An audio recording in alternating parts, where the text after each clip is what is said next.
हज़रत शाह दीवाने जो मुक़ाम ऐं दरगाह।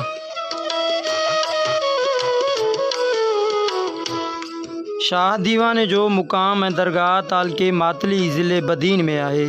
हिते ई सिंध जे इश्किया किस्से मीर बागो ऐं सोनीती जे मुख्य किरदार सोनीती बेमदफून आहे, जंहिंजी क़बर ते वफ़ात जो कुतबो 5 रमज़ान 1204 हिजरी 1799 ईस्वी लिखियलु आहे।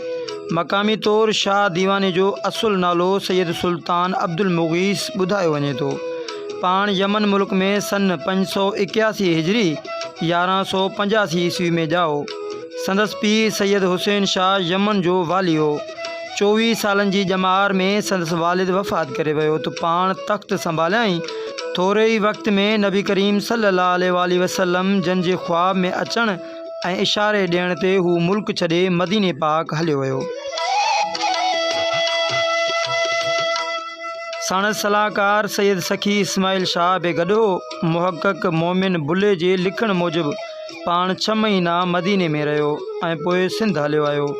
शाह दीवाने 26 रमज़ान 653 हिजरी मुताबिक़ 3 सेप्टेम्बर 1255 ईस्वी ते वफ़ात कई। हर साल साॻी तारीख़ ते संदसि मेलो लॻंदो आहे ऐं हज़ारनि जी तादाद में संदसि अक़ीदतमंद मेले में शरीक थींदा आहिनि।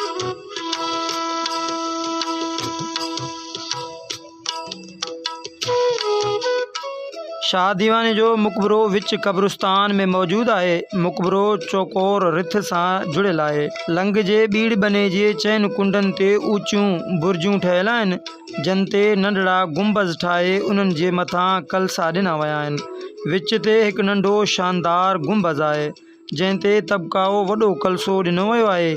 लंघ वंगदार बिना दर जे आहे। वंग चोटी वटि चुंबदार थिए थी।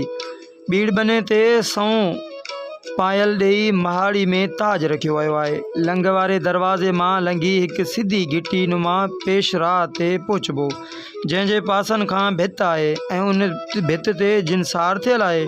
साम्हूं शाह दीवाने जो मक़बरो आहे, जंहिंजी मुहाड़ी सादी ऐं उन में हेठि खां मथे ताईं वंगनि सां डिघियूं चोरस बंदि दरियूं आहिनि, जेके तादाद में ॿिन्ही पासे 8 आहिनि, जॾहिं त दरियुनि जे पासनि खां के जारा ठहियल आहिनि, जेके साम्हूं तादाद में 12 आहिनि। दरवाज़े खां अॻु वंगाऊं लंघ ॾिनल आहे, जंहिंजे मथां जिनसार लाइ हिकु मुस्ततील जारो ठहियल आहे।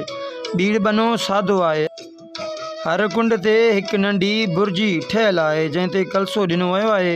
हेठां खां कुंड जोड़ूं ॾेई ठाही 8 कुंडी गच ते गुंबज़ ठहियल आहे। गच जे 8 पासनि खां किन खे ॻिड़खियूं ॾेई मक़बरो हवादार बणायो वियो आहे। गच जे मथां गुंबज़ ठहियल आहे। गच जे चौधारी आम बुर्जूं ॾिनल आहिनि। गुंबज़ जे मथां उबतो कूणी जो गुल जे मथां कलसो ऐं कलसे जे मथां नील ॾिनल आहे।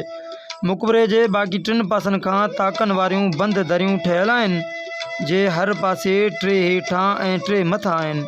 उन्हनि जी नोकदार चोटी वटि हर हिक जे भरिसां ऊनो जारो ठहियल आहे। मक़बरो सुठे नमूने संभालियलु आहे।